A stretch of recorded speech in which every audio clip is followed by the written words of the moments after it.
Cutting across now to the External Affairs Minister of the country, S. Jaishankar, remember, with the US Secretary of State, Antony Blinken, also in India. Afghanistan, the Indo-Pacific and the Gulf. Regarding Afghanistan, it is essential that peace negotiations are taken seriously by all parties. The world wishes to see an independent, sovereign, democratic and stable Afghanistan, at peace with itself and with its neighbors. But its independence and sovereignty will only be ensured if it is free from malign influences. Similarly, unilateral imposition of will by any party will obviously not be democratic and can never lead to stability. Nor indeed can such efforts ever acquire legitimacy. The gains to Afghan civil society, especially on the rights of women, minorities and on social freedoms, over the last 2 decades are self-evident. We must collectively work to preserve them. Afghanistan must neither be home to terrorism nor a source of refugees.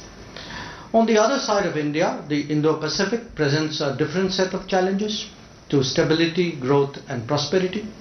Under the aegis of the Quad framework, we are engaged on maritime security, HADR, counter-terrorism, connectivity and infrastructure, cyber and digital concerns, COVID-19 response, climate action, education and resilient and reliable supply chains. The Secretary and I discussed not only opportunities for further collaboration on all these issues, but also the importance of observing international law, rules and norms, including UNCLOS. Our ability to work more closely, bilaterally, in the Quad and elsewhere benefits the international community as a whole. Developments in India's extended neighborhood are also naturally of great consequence to us. Stability in the Gulf, where our political, economic and community interests are so visible, was a shared concern. On Myanmar, I conveyed our commitment to its democratic transition as well as our support for ASEAN initiatives. India and the United States are currently both members of the UN Security Council. Some of the agenda before the UNSC was also covered in our discussions, as also our approach to reform multilateralism. Countering terrorism has been the common endeavor for us in the UN framework, bilaterally and in other bodies. We are convinced that the world will never accept cross-border terrorism. As regards climate change, the Agenda 2030 partnership that Prime Minister Modi and President Biden launched in April strengthens our commitment to meet Paris goals. Taking forward its clean energy and finance mobilization tracks is therefore vital. Given the comprehensive and global nature of our strategic partnership, it is to be expected that our two countries would engage on major contemporary issues. Such conversations are not only essential in a democratic, diverse and multipolar world, but actually affirm that we have entered a new era. We approach this pluralism through the lens of our own contexts, convictions and cultures. Secretary Blinken and I have been very much part of the journey that has brought our two nations so close today. Our ties obviously serve our national and mutual interests well, but more important, make a real difference to the world and the big issues of our times. Having noted that, let me ask you, Tony, to give your take of our talks today, and I request the Secretary for his remarks. Thank you. Thank you very much, and good afternoon, everyone. It's a real pleasure to be back in India. I was just thinking that the first time I came here was 40 years ago with my family. I'm here now in a somewhat different circumstance, but it's wonderful to be here. And I especially want to thank Prime Minister Jaishankar, all of our colleagues in government, and some of the individuals I've had the opportunity to meet already today for an incredibly warm welcome. The Minister and I have a partnership and friendship going back some years, and I have to say it's one of the particular pleasures of my job to be able to work with you on a regular basis. There are few relationships in the world that are more vital than the one between the United States and India. We are two of the world's leading democracies, and our diversity fuels our national strength. We are two of the world's largest economies, powered by the innovative spirit of our people. At a time of rising temperatures and sea levels, we, two of the world's largest carbon emitters, are on the front lines of the climate crisis and the leading edge of a new green economy. Our countries know firsthand the lethal consequences of climate change. And the Indian and American people are united by millions of family ties stretching back generations and by shared values and shared aspirations. Together, the actions that India and the United States take are shaping the 21st century and beyond. That's why strengthening the partnership with India is one of the United States' top foreign policy priorities. That's been the case for the past several presidential administrations, Democrat and Republican alike. And President Biden feels a deep personal commitment to making our friendship with India as strong and as effective as it can be. We believe this partnership will be critical for delivering stability and prosperity in the Indo-Pacific region and beyond, and for showing the world how democracies can deliver for their people. And we believe that there's a good deal that we can accomplish together on so many fronts, including in the near term. As the Minister said, we discussed a number of critical issues today, COVID-19 being at the top of the agenda. It's hit both of our countries very, very hard. We remember with gratitude, and we will not soon forget, the aid and assistance that India provided to us in the early days of COVID-19 when our hospitals were overwhelmed early in the pandemic. And I'm proud that we could help return the gesture of friendship. Over the past few months, the United States government has contributed more than $200 million to India for COVID-19 relief. And there's been a huge outpouring from individual Americans, from the private sector, in support as well. Today, I'm pleased to announce that the United States government will send an additional $25 million to support vaccination efforts across India. This funding will contribute, I think, to saving lives by strengthening vaccine supply chain logistics, addressing misinformation and vaccine hesitancy, and helping to train more healthcare workers. We're determined to end this pandemic, and India and the United States will work together to do it, including through the Quad vaccine partnership, which will bring safe and effective vaccines to others across the region. And I believe, too, that as we move forward, India and the United States together around the world will be leaders in bringing this pandemic to an end, and I hope setting up an even stronger global health security system going forward, so that we're in a better position should the next pandemic come around.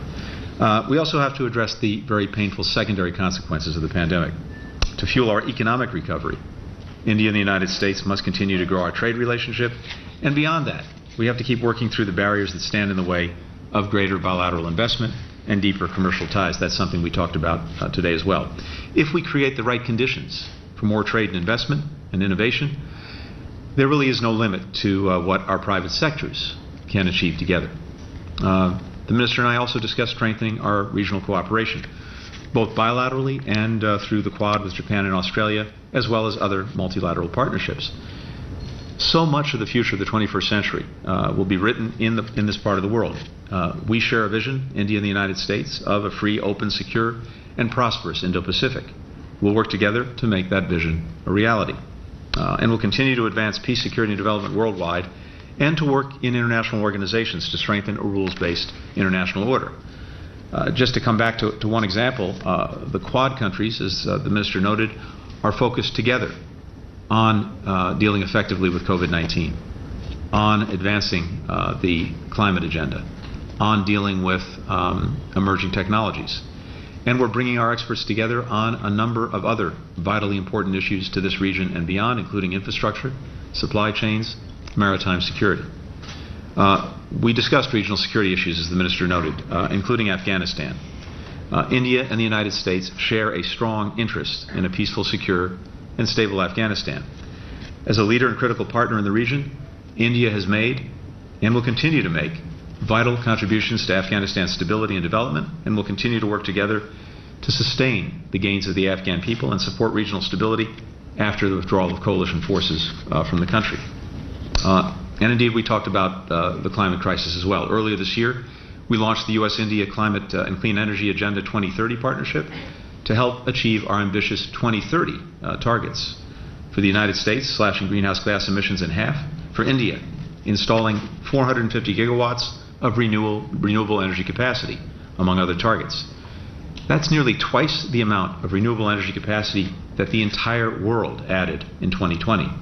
It would demonstrate to emerging economies that economic development and a cleaner economy go hand in hand.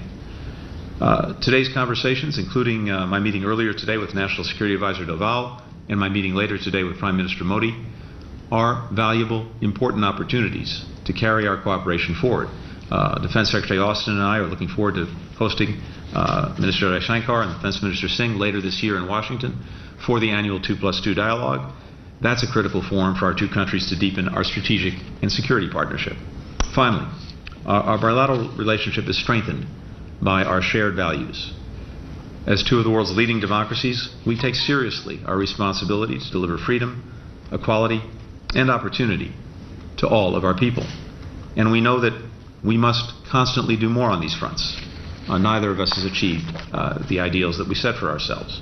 Part of the promise of democracy is the constant striving for better, as America's founders put it, to form a more perfect union, to always seek to strengthen our democratic institutions, expand access to justice and opportunity, stand up forcefully for fundamental freedoms.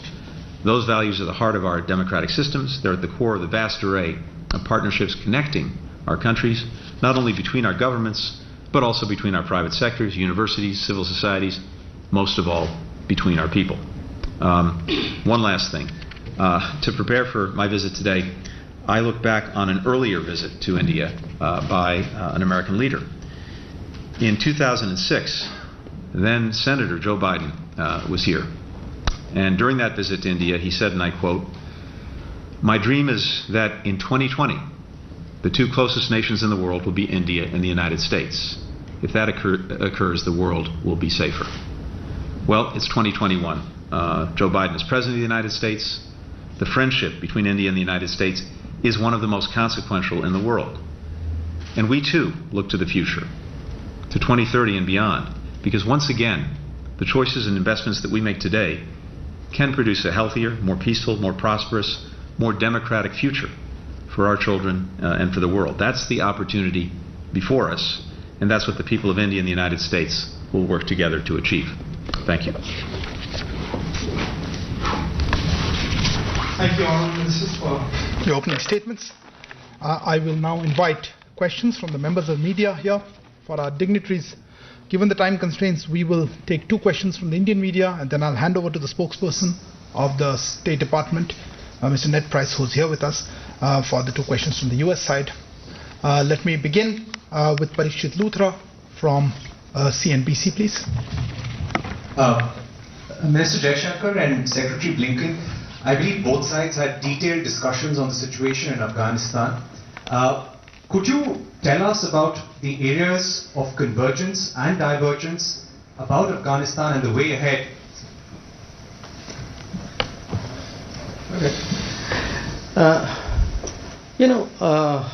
I would say, rather than look at what is the convergence and what is the divergence, if the Secretary doesn't contradict me, I would say there was much more convergence, and there would be some issues on where we are coming from different places with different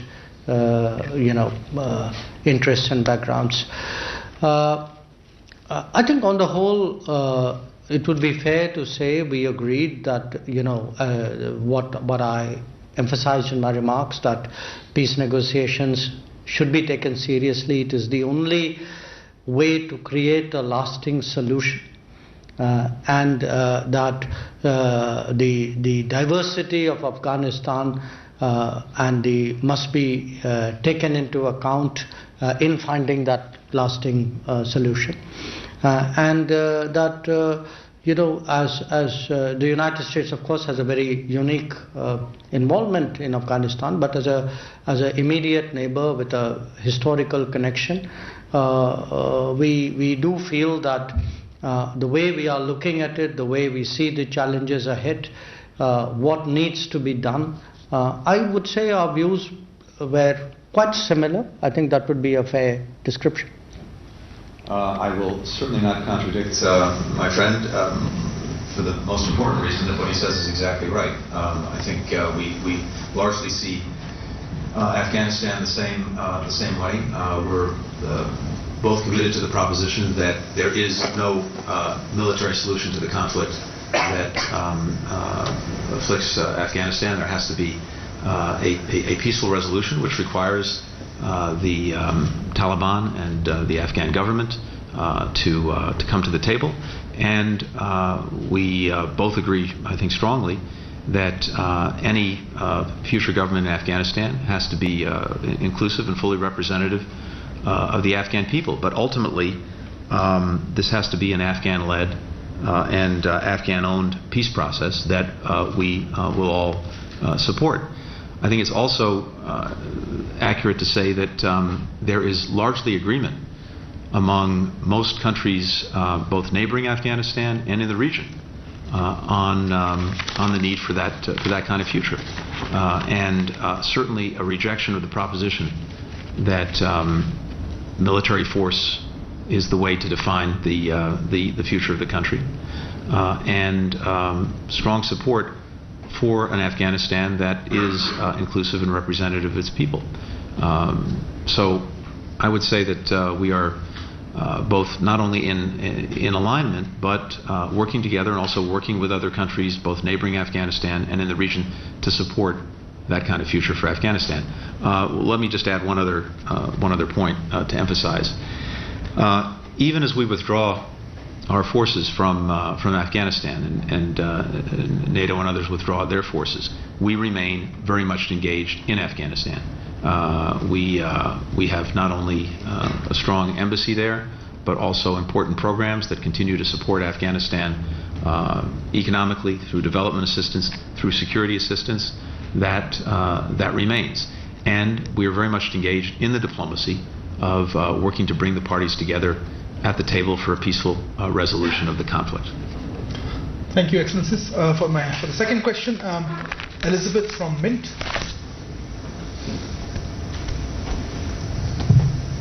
My question is to both Minister Jaishankar and Secretary Blinken.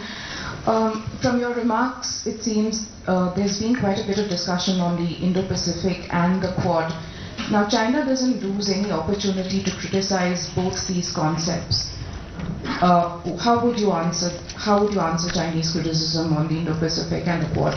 Because they've described it as an Asian NATO clique of countries, etc. How would you answer this? I'm happy to start. And I won't contradict you.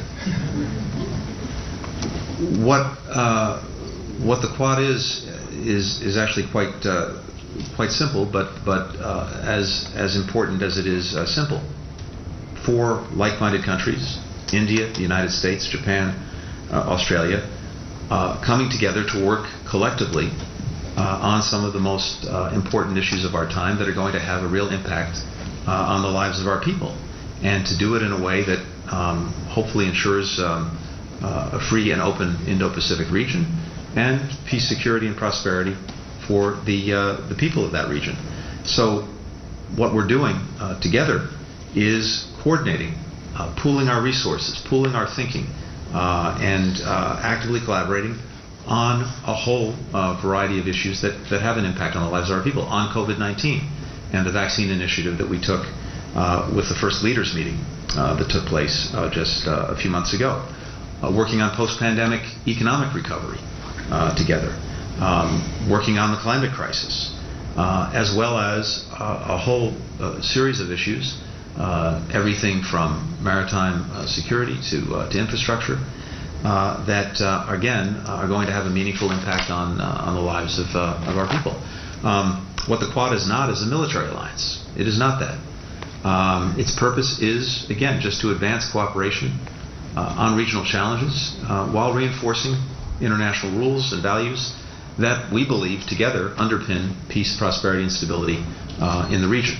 And of course, we're doing that as well in cooperation with other countries, with ASEAN and other like-minded partners.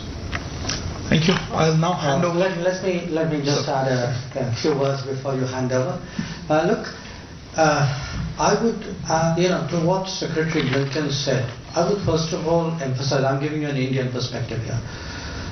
In a globalized world today, India has interests far beyond its immediate borders. Okay. Certainly we have interests in the Indian Ocean, in the Pacific Ocean, in the Indo-Pacific. Our major trade partners are there, our major trade routes are there, our political partners are there, we have big community interests. I mean, any parameter you use, it's very visible that India has interest in the Indo-Pacific. The second is that in this more complicated world with a lot of new challenges, when we talk about rebalancing, what it really means is different countries whose capabilities have grown or have changed and who are enlightened enough to work with each other obviously would like to do so. Now, for groups of countries to work together is not strange. This is the history of international relations. Groups of countries work together. We're in the same region. I mean, different. You have regional cooperation, or they sometimes work together even if they can find, intersections of interest. I mean, the BRICS is one such example. So I think people need to get over the idea that somehow other countries doing things is directed against them. I think countries do things what are in their interest for their good and for the good of the world, and that is exactly what is the case with the Quad. Thank you, sir. Mr. Price, floor is yours.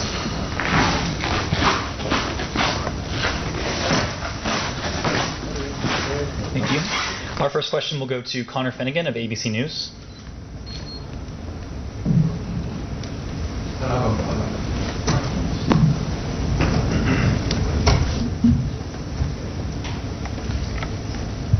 Thank you both. For Mr. Foreign Minister, how concerned are you about regional security as the U.S. withdraws its forces from Afghanistan? And do you believe the U.S. government has done enough to pressure Pakistan over its support for the Taliban? And for Mr. Secretary, General Mark Milley said last week that the Taliban have the momentum. Ambassador Ross Wilson has said there are credible reports that the group is committing atrocities. And the U.S. recently had to conduct more airstrikes to slow their advances. Are things in Afghanistan headed in the wrong direction? Thank you. Well, look, it is natural, I'd say inevitable, that if the United States, which for the last 20 years had a robust military presence in Afghanistan, withdraws that presence, that there will be consequences.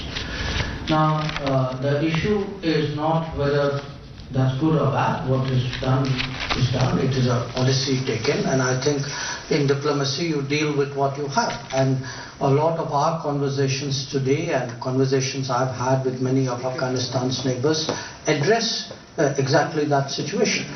Now, in terms of what we think about the situation, I think with the previous question, both Secretary and I made it very clear. We don't think outcomes should be decided by force on the battlefield.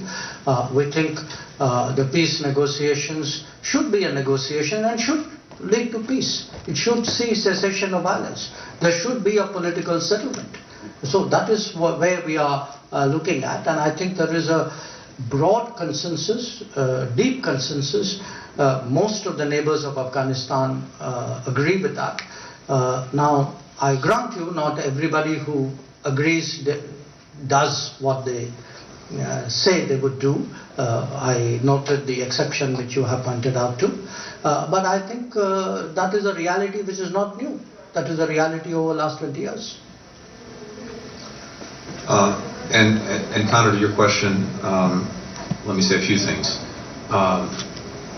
Yes, certainly what we're seeing on the ground in the last week is the Taliban making advances on district centers, challenging some provincial capitals. We've also seen these reports of atrocities committed by the Taliban in areas that it's taken over that are deeply troubling, and certainly do not speak well to the Taliban's intentions for the country as a whole. Having said that, a few things. First, as I noted, we remain very much engaged in Afghanistan in support of the government through the various forms of assistance we're providing, including to the security forces, as well as the diplomacy that we're engaged in to try to bring the parties together in a meaningful way to resolve the conflict peacefully. And ultimately, an Afghanistan that does not respect the rights of its people, an Afghanistan that commits atrocities against its own people, would become a pariah state. The Taliban says that it seeks international recognition, that it wants international support for Afghanistan. Presumably it wants its leaders to be able to travel freely in the world, sanctions lifted, etc. Well, the taking over the country by force and abusing the rights of its people is not the path to achieve those objectives. There's only one path, and that's at the negotiating table to resolve the conflict peacefully and to have an Afghanistan emerge that is governed in a genuinely inclusive way and that's representative of all its people. Final question will go to Courtney McBride of the Wall Street Journal.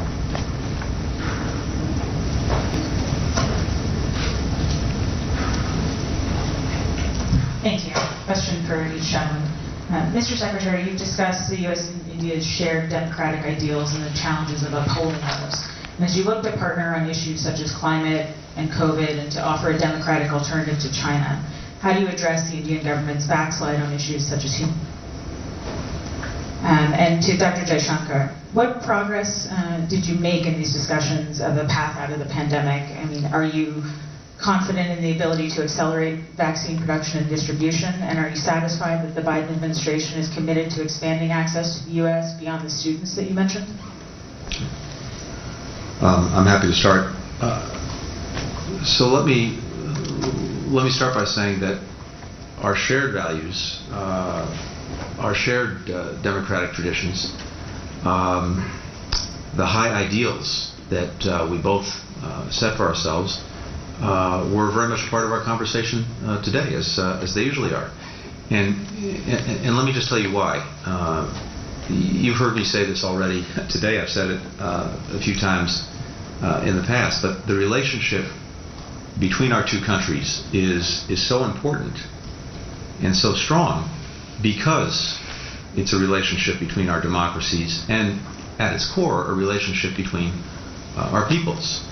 And I think one of the elements that Americans admire most about India is the steadfast commitment of its people to democracy, to pluralism, to human rights, to fundamental freedoms. That's, in our minds, one of the ways that we define India, and we see ourselves reflected in that. And it's in part why our shared values strengthen the relationship. Like our own, India's democracy is powered by its free-thinking citizens. We applaud that, and we view Indian democracy as a force for good in defense of a free and open Indo-Pacific, indeed, a free and open world.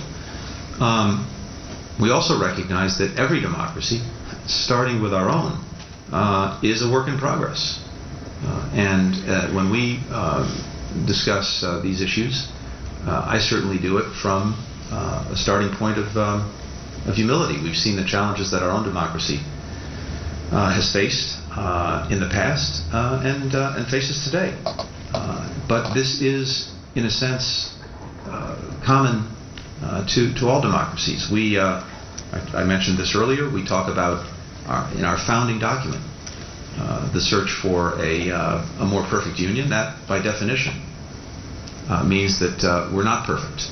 and that our entire quest is to get closer and closer to the ideals that we set for ourselves, and that's how societies make progress. And sometimes we're at moments when the challenge is painful. It can even be ugly, but as democracies, we deal with it openly. And ultimately, I think we have in our democracies self-righting mechanisms that are made up of free citizens of different backgrounds, different faiths, a free media, independent courts, powered by a system of free and fair elections. The most remarkable democratic elections in the world in many ways are here in India, just by sheer numbers. It's the largest expression of free political will by citizens anywhere on earth. So I say all this because as friends, we talk to each other about these issues. We talk about the challenges that we're both facing in renewing and strengthening our democracies. And I think, humbly, we can learn from each other because no democracy, regardless of how large or how old, has it all figured out. And we celebrate that the world's oldest and the world's largest democracies are dedicated at heart to a shared set of values that I believe will ensure not only the ultimate success of democracy, but the success of the relationship between India and the United States.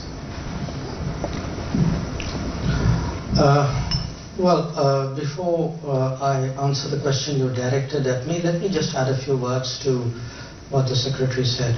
We had a good conversation on a number of issues. And on this broad issue, I think I would sum it up from my perspective. I made three important points. One, that the quest for a more perfect union applies as much to the Indian democracy as it does to the American one. Indeed, to all democracies. Number two, it is the moral obligation of all, all polities to really right wrongs when they have been done, including historically. And many of the, decisions and policies you've seen in last few years fall in that category. And third, that freedoms are important, we all value them, but never equate freedom with non-governance or lack of governance or poor governance. They are two completely different things. So we had a good conversation. I'm sure we will continue that conversation. Regarding the vaccine issue, yes, we had I think very much a meeting of minds on that. We were very appreciative of the support, I would say really the openness with which the Biden administration has kept the supply chains open, which has enabled us today to really scale up the vaccine numbers. But this is also work in progress. So there will, given the nature of the industry, the nature of the changes in vaccinations which are coming into stream, we will have to keep working at it. But overall, yes, we were very satisfied, very appreciative. It is an area where we have worked together. We will continue to work together, and I would actually thank the Secretary personally for his efforts in this regard. Thank you.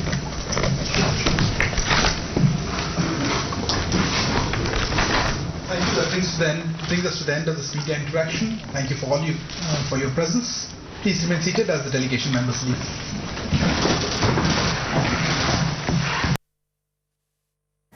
That's the External Affairs Minister S. Jaishankar and the U.S. Secretary of State Antony Blinken. Remember, this is one about Indo-US partnership, but above that, this is also about the $25 million support that's coming in now from the USA with regard to the vaccination effort. We have some breaking news now coming in. Let's take a look.